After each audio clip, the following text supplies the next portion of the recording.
I fully realize that the subject this morning is not very enticing in the program, but I think there are some important points to be made. Perhaps to restore our recognition of some of the simple truths that we are all overlooking every day. Homer, in writing the story of the Odyssey, mentions that the gods of Greece and Troy fought in the heavens above the city. And Troy, incidentally, was completely destroyed over a family feud.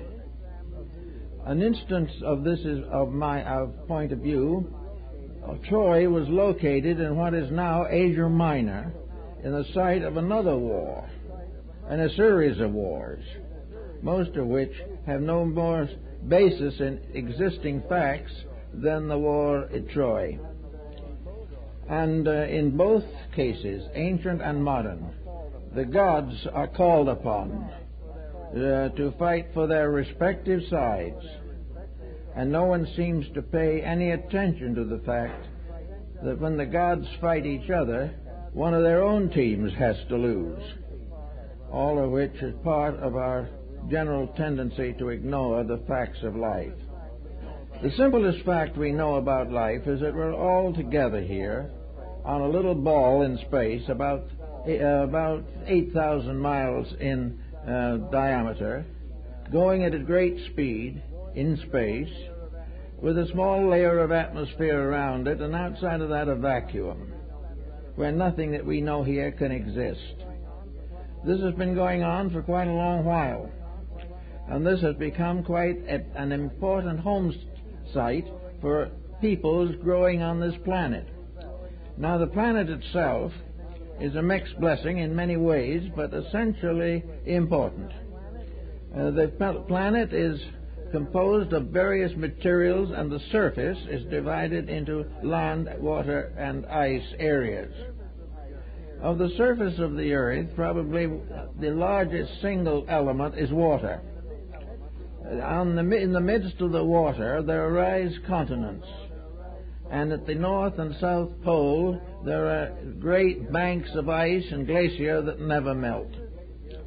Now, in this peculiar atmosphere, in this environment, humanity began, or at least it was isolated here as though shipwrecked in space.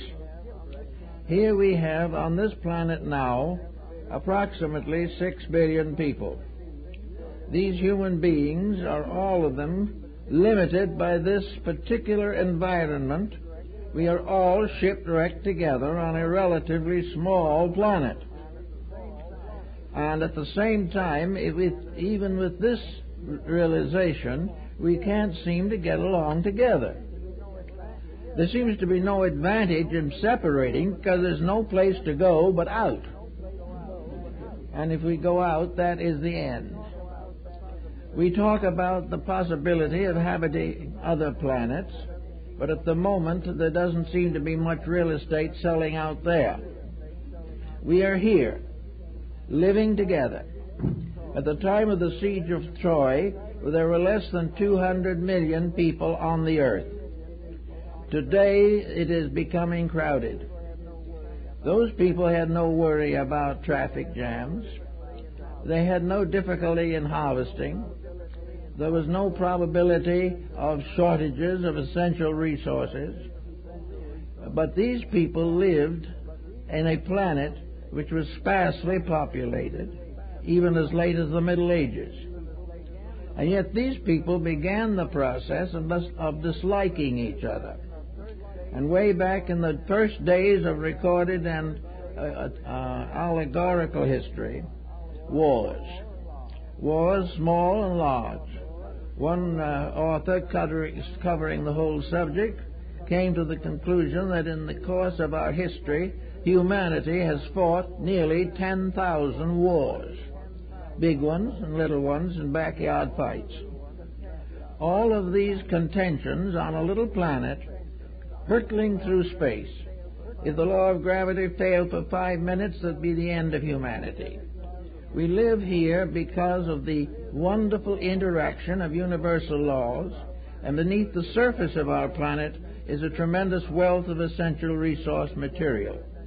And here we sit, going on as we always have gone on, fighting our way for territorial sovereignty. We know the animal kingdom makes a great deal of having its proper territorial rights.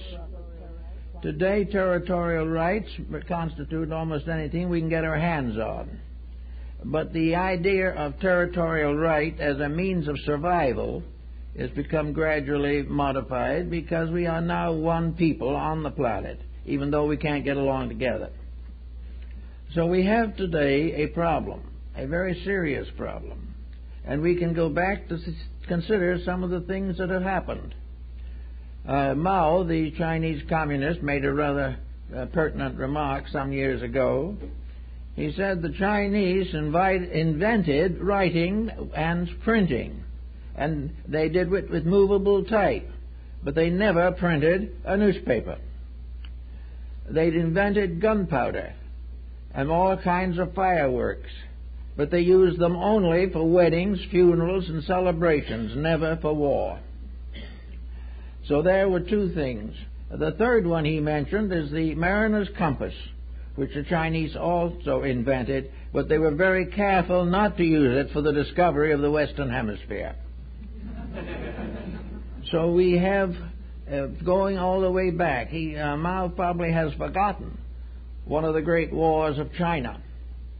He forgot the war that was fought probably in the 3rd or 4th century A.D., in which the battlefront was 100 miles long. They have been excavating the bones and the weapons for years. From very early times there was mostly strife. And this strife was essentially useless, worthless, and meaningless. Alexander the Great conquered nearly half of India and died under the walls of Babylon, looking for further worlds to conquer. But he never conquered himself, and that was the end of it. This Roman conquest, we all know from history, it was the death of one of the great Egyptian pharaohs that brought Akhenaten to the throne of Egypt and made him the first pacifist in history. His reward was to be murdered. All these things happened. Caesar died at the foot of Pompey's statue with a knife of his best friend in his heart. Always the same tragedies repeat themselves. Always the same dilemmas exist. Always the same ambitions go on, producing nothing but darkness and death, while this little ball floats through space. It's all very ridiculous. Also, we go a little further into the imports of history to find out some of the things that happened. Consider the Crusades. 4 waves of effort of the most powerful leaders of European life to reconquer the Holy Land. A dismal failure. Never was accomplished. And millions of people on both sides died or impoverished, wounded, or left desolate. This was one of the big experiences. Another one which we must also bear in mind is, of course, the Crusades first, and after that the murder and abolition of the Knights Templars.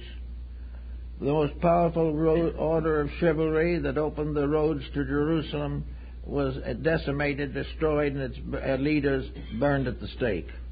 Everywhere the same struggle went on. In France, the Huguenots.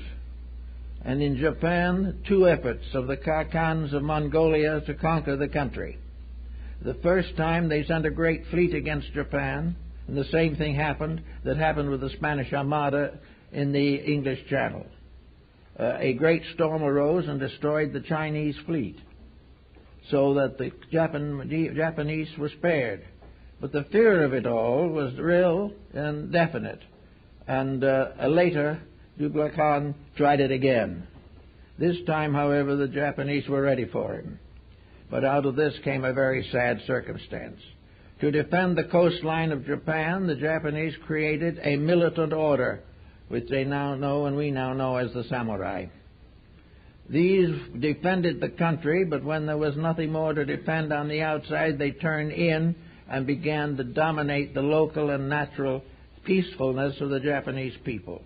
Out of that came one rebellion after another, one conflict after another, till the final establishment of the Tokugawa shogunate. We look in among what happened in the Western Hemisphere. We realize what Cortez did to Mexico.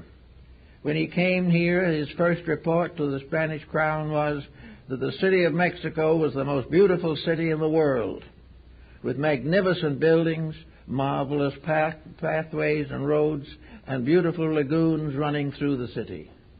In a very few years, he left it a total ruin.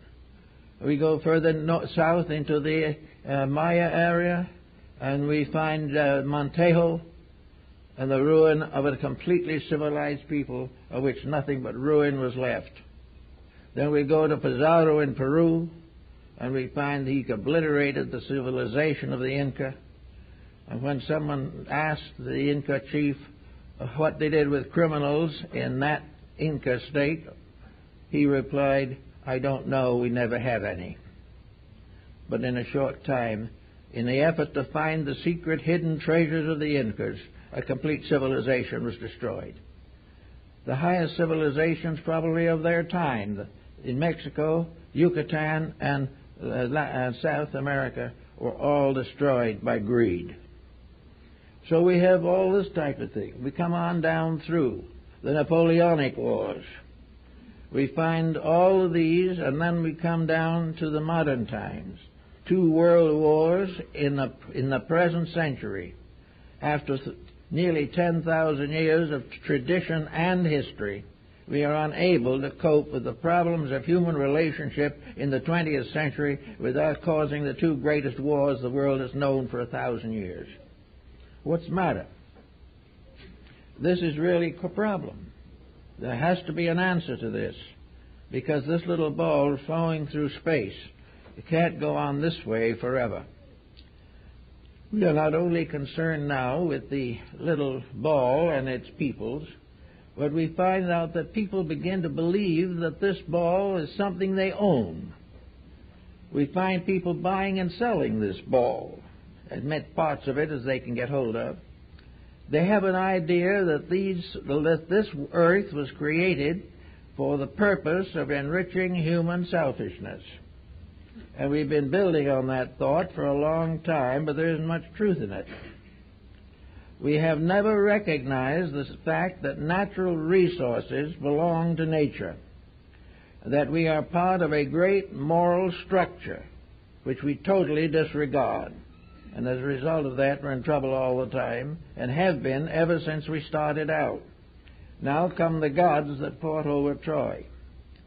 At this time, and always in the past, religion, unfortunately, has played a powerful part in the antagonisms of mankind.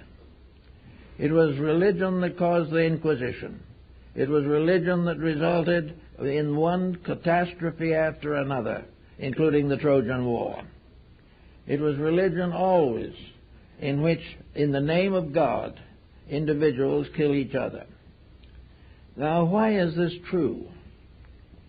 It is because we have as yet no real working concept of God.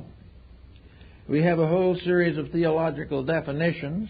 We know that there are 72 names of Him recorded in the Shem Hampharish of the Kabbalah, but we have never found the mystery of the one God.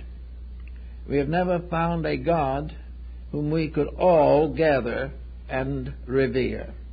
It's been divided into sectarianisms and various religious revelations, which are, for the most part, difficult to bring together. We have it fighting now in the Near East and in many parts of the world. We have Christian, Jew, and Muslim fighting in a land which is governed by an ancient code that says, "Thou shalt not kill." But this is ignored. It is always right to kill anybody who doesn't believe as you do. This has been the story of religion since the beginning. Therefore, we find that religion has motivated probably most of the great wars of history. Religion has motivated so that all of them, in one way or another, were holy wars. Napoleon was convinced that God had ordained him to unite Europe. One group after another, under political or religious terms, has gone on a crusade to end all war by exterminating the human race. So here we are now with another problem coming up very closely. We are now working also beneath the surface of this little planet that is floating through space. We are gradually exhausting its natural resources. We cannot go on taking petroleum out forever, for this little bottle, which we call a planet, has limited capacity. We are now withdrawing from the earth resources that were millions of years in the making, and we are putting nothing back except refuse.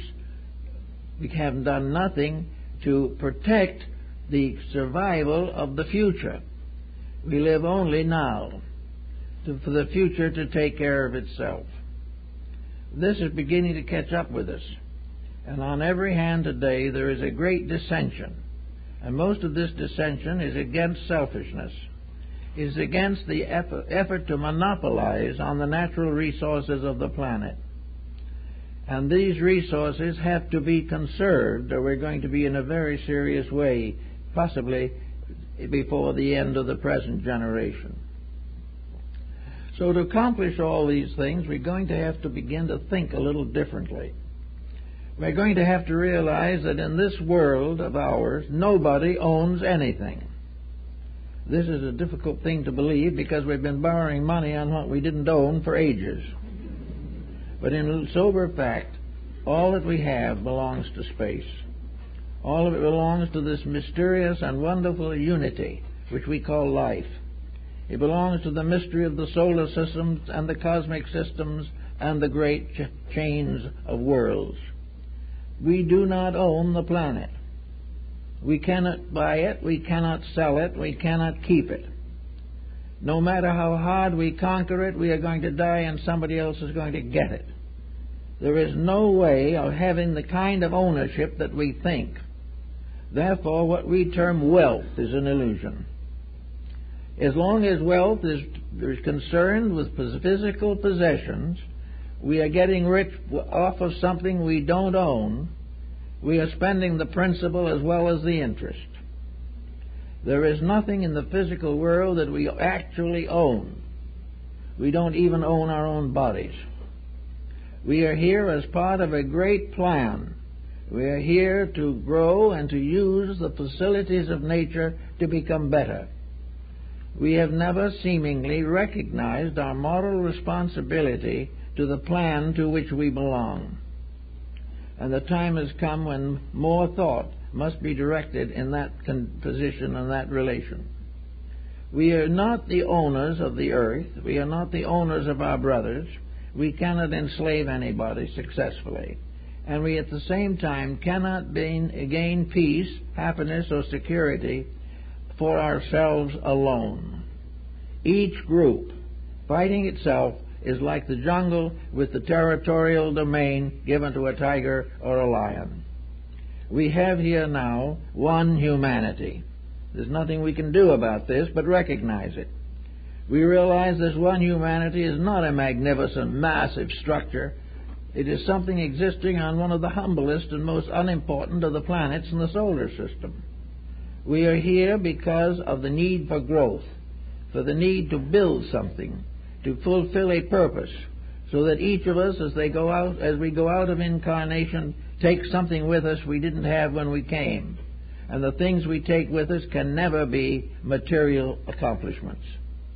We are here definitely to correct selfishness and to outgrow the concept of eternal segregations and also the ultimate sovereignty of this planet by one political or religious unit. There is only one religion big enough for the planet, and that is the religion that is made up of all religions. We have now a very strong religious majority in this planet. This majority is all bound by oath and obligation to rules or convictions that are essentially benevolent. We have in all, probably out of our 6 billion, we probably have 4.5 billion moderately associated with religion. These constitute many different faiths, but they represent in every case a pronouncement of the Golden Rule. Many years ago when I visited Jerusalem, there was on the Mount of Olives a little chapel that may not even be there anymore. And on the walls were the Golden Rule in all different languages. That you do unto others as we would have others do unto us. Now, there's practically no religion that does not accept this, but does not live it. We continue to be competitive in our ethics in disseminating a doctrine that is cooperative. We are constantly trying to take people out of one faith and put them into another. We are perfectly willing to destroy a non-believer, and this is happening every day in the Near East now. We are not separated by our humanity, but by our inhumanity. We are not separated by the color of our skins or by our languages. We are separated by the belief that there are better and worse creatures in this world, when in reality there are only those of varying degrees of deprivation. So we have to begin to think rather seriously now of getting over some of this. This idea of the gods fighting over the city walls is now strong right here on our planet. It is now being divided up into 2 groups. Probably the most powerful groups that we have are the Muslim groups today. And even the Muslims are not united. The Muslims are divided into several different groups with very little in common except the Koran, which nearly all of them generally disregard. They disregard it because it interferes with the temporal ambitions of people.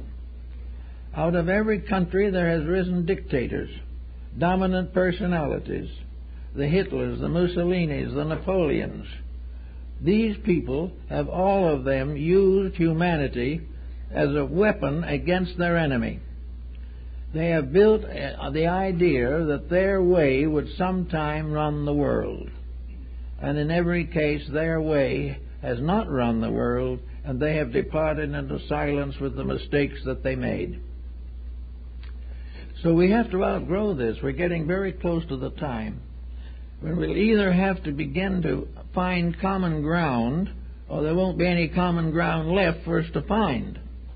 We're going to have to conserve resources. We're going to have to get over the petty differences with which we have cursed ourselves for so long. Religion is important, very important, but religion must be interpreted in terms of idealism and not in terms of material conquest. We are not here to convert each other. We are here to live constructive lives and help each other, regardless of race or beliefs or any other dividing artificial factor. We are here to learn companionship, brotherhood, fraternity, and to unite to protect this little ball floating in space from being disintegrated by the very people that live on it. We are here to make certain that this little world becomes once more the garden that it was in the beginning. It was a beautiful place with everything that was necessary for happiness and security. In it we had the privilege of eminent domain for a time. We all came and went, as Omar tells us in the Rubaiyat. But there could be and was a very beautiful world, and according to some beliefs at least, in this beautiful world, people lived a very long time. They didn't measure their lives in 70s or 80s or 90s. They measured their lives in centuries because they were peaceful, living off of natural means and natural ways. They loved each other, served each other, worked together, and to all these things, much was added to them. Competition is not only a destroyer of empire, it is a destroyer of physical health, mental health, and emotional health. The great struggle to dominate each other is more or less ridiculous when we realize what we dominate. We dominate nothing. 2 minutes of a minor tilt on the Earth's axis, and there's nothing for us to dominate, including ourselves. We are here not to dominate each other, but to prove that there is some way in which we can outgrow the deficits of human nature. Now, why should we be here in the first place? Is there any particular reason why 6 billion people should be on this little ball in space? I think possibly the ancients had as good an answer to that as we're ever going to have. This little house, this planet, is the anteroom. It is the pronaos of the temple of eternity. It is the entrance to the everlasting. We are here to grow and become worthy of citizenship in a larger world. We are not here to try to make this the great planet and cover it with monuments standing over the graves of the dead. We are here to learn. This is a school, not a place of permanent residence. And the trouble is now with us is we're not graduating anybody. We keep on having the school and we go over the same lessons time and time again, and when the time comes for examination, most of the examinations end in failure. We are here to learn and not to possess. We are here to work together and not to hate each other. We are here to grow up and fulfill the needs of human society and not try to divide it up and underprivilege the majority part of it. We are here simply to be simple human beings with kindly, good intentions, with friendliness, with a recognition that it is up to us to help to conserve the neighborhood. That we are here to work together and not to work each other. We are here not to accumulate but to become. What we have we cannot take with us, only what we grow. And what we grow in this case is within ourselves. It is character, integrity, realization of values. Now, what does the gods have to do with this? Are they really on one side of something or on the other side of something else? Do we gain the favor of God by being converted to a belief? In the presence of maybe 10 or 12 fairly major religious beliefs on this planet, there has never been a really happy understanding that there is and can be only one religion. The one religion is in that it must be based upon the conduct of human beings, the ennoblement of humanity, and the dedication of all effort to the service of all need. Religion begins in service. It begins in the individual contributing to something that is not perishable. It is not by building bigger churches, but by building better people that the ends of religion are accomplished. We are here definitely, first of all now, to get over all sectarian religious division. This doesn't mean that we have to condemn anyone. It doesn't mean that we have to convert one individual to another. It doesn't mean that we have to create one religion and demand that all the others follow it. It is simply that we recognize in our hearts that all essential beliefs are the same. Therefore, that we can mingle in absolute equality with all who are trying to live the right kind of life. There is no need of changing the church. There's only need of changing the attitudes of people to the church and to get them away from these selfish situations which also finally taint the church itself. So we have got to work to get our religion so that no longer will the gods fight in heaven above the earth. They never did, but it was a good excuse. No one ever knows what the real answer to that might have been, but I think Homer hints at it when he points out that the final answer is the creation of the world hero. The Greeks recognized a race of beings called heroes. They were not gods and they were not mortals, but they were the immortal mortals. They were the link between heaven and earth. And these heroes were those who awakened the inner resources of themselves and became the spiritual guardians and guides of humanity. They are the Buddhas and Bodhisattvas of Asia. They are the saints and sages of the West. They represent a maturing of people until there comes a time when each individual, in his own way and in his own cycle of life, dedicates his efforts, his resources, and himself to the common service of all the others. There's got to be a final establishment of brotherhood, a final establishment of the recognition that we can make this little sojourn here much happier than it has been in the past. There is a distinct and definite relationship between human health and the world health. There is a definite relationship between the conflicts in society and the psychotic pressures within the individual himself. Our ambitions are killing us.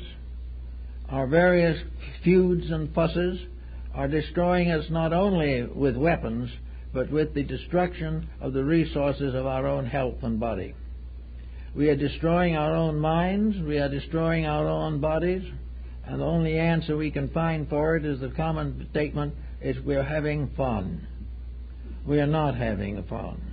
There is no fun in a world in which the average person cannot live a decent life. And we have come so far and learned so much and had so many great teachers who knew at least parts of the truth that there seems to be no reason why we should be fighting now on the same level as the Trojan War. There is no reason why we should repeat the Inquisition. There is no reason why we should go through again the same tyrannies that disfigured the past. We had religious revolutions, political revolutions, and social revolutions from the beginning. We have them again. But they are more bitter, more extravagant, wasting more essential resources than ever before. It wasn't so bad when they fought it out by throwing rocks at each other, because you could save the rocks and use them for something else afterwards. But the way it is now, we are exhausting all the resources of the earth in order to defeat each other, without realizing that by so doing we are digging the earth out from under all of us. We are getting into deeper and deeper difficulties every single day. The problem then comes right down to finding out what will do some good. Actually, we can't control other people. We can't prove to another person that he's wrong. We can try, and usually we will be thoroughly whipped for doing it. But we can begin to, in various ways, reach into our inner resources, and even if the ulterior motive persists, we can say to ourselves, I'd rather be healthy than sick. I'd rather be happy than unhappy. I'd rather be energetic than tired. And the world I'm living in is making me sick, making me tired, and making everybody unhappy. Therefore, the problem we have to figure in terms of policy, in terms of governments, is to find the common denominators where we can take this strain off ourselves and end it forever. We do not need to have these great struggles over government. We do not need to have millions of dollars spent trying to elect somebody to something. These things do not do the work, for the reason that whoever is elected, the same thing happens. It all goes on because the individual and the community spirit is not strong enough to defend integrities. We are still hoping for a little profit. We are still sacrificing honor for possession or for luxury. We do not need to go through all these struggles and problems. And there is coming a greater and greater intensity of determination to change some of these matters. We are finding it everywhere. Groups are springing up everywhere to correct common problems. We are beginning to wake up to the simple facts of life. And it's a very important thing that we continue to awaken and not be lulled back into sleep by something. We are very definitely on the verge of important decisions, but they will only be made correctly if we are unselfish. While the last thought is what we're going to get out of it, then there will be no correction. We have got to work together to change the basic pattern of this little molehill, as what Mark Twain called the planet Earth, is not going to be able to survive either. We do not know what happens inside the Earth. We do not know the psychic and electronic processes within the planet. We do not know what is under there, but we know there's something under there, because that something is protecting, guiding, and nourishing everything on the Earth. And without any thought of any kind, we're digging it all out if we can. We don't know what we're doing even, and are too set in our material ambitions to even try to find out. There is no question of trying to examine the Earth as possibly a great patient suffering from a serious malnutrition, a patient who has been exploited, a planet which has had so many transfusions taken out of it that there's not very much planet left, less all the time.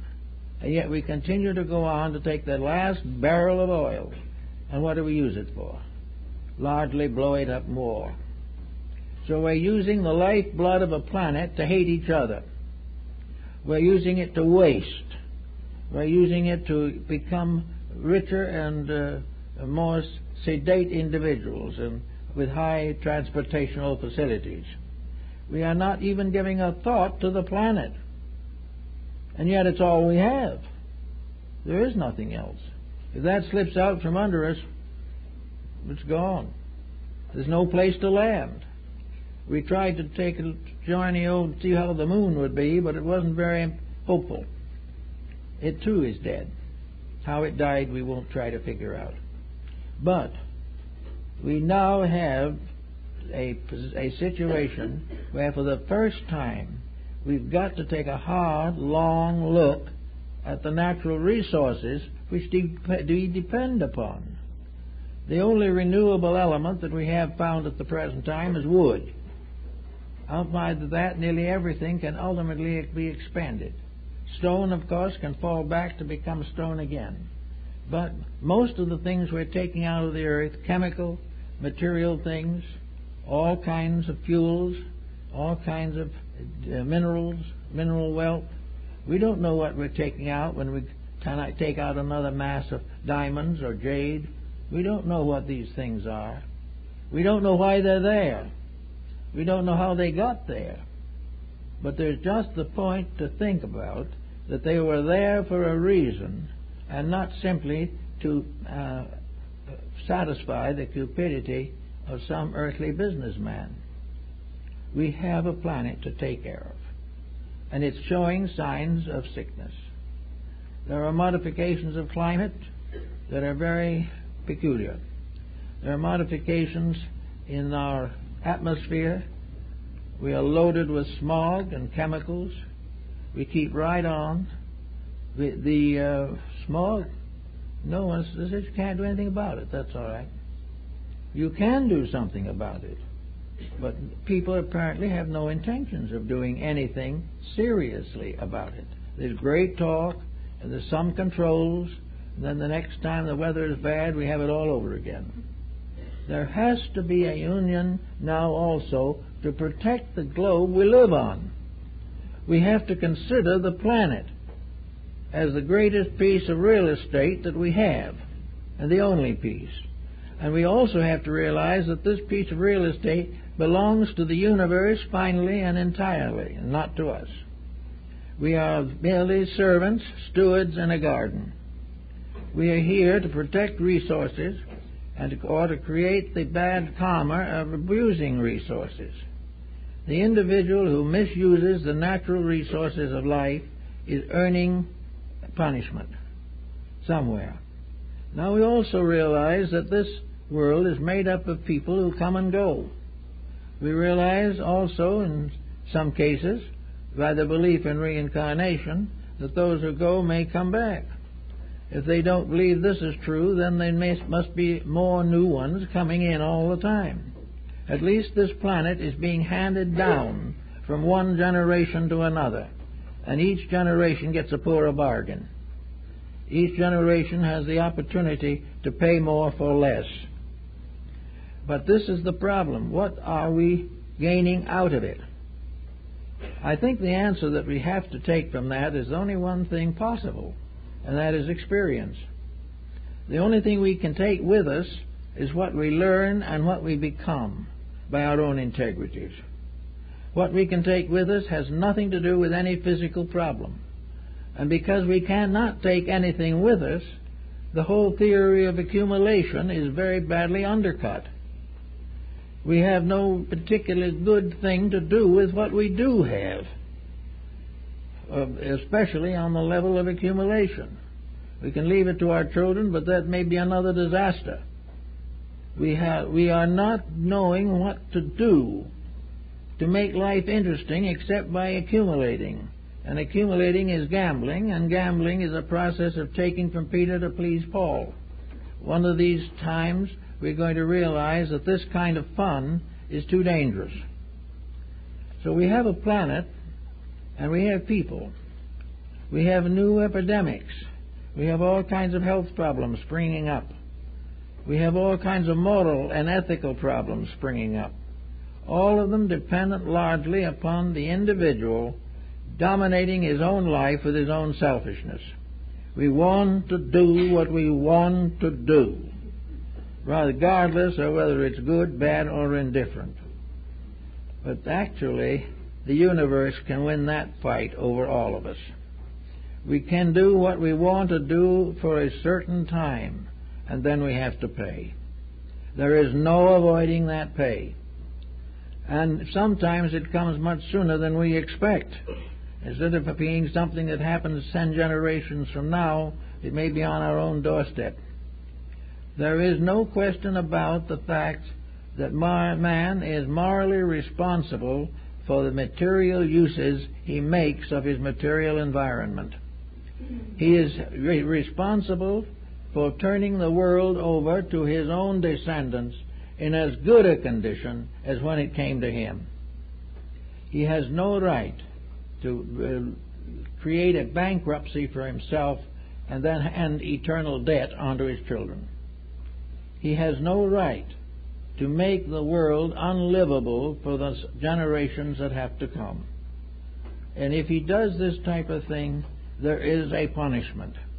Now, the materialist believes that there's nothing but extinction beyond the present life. Even so, this does not remove the factor of punishment. Many of those who are delinquent are punished here and now. They do not have to wait for any future. But if we want to build a better life for ourselves, I think we take more or less the view of the Oriental, namely that there is a re-embodiment in the environment.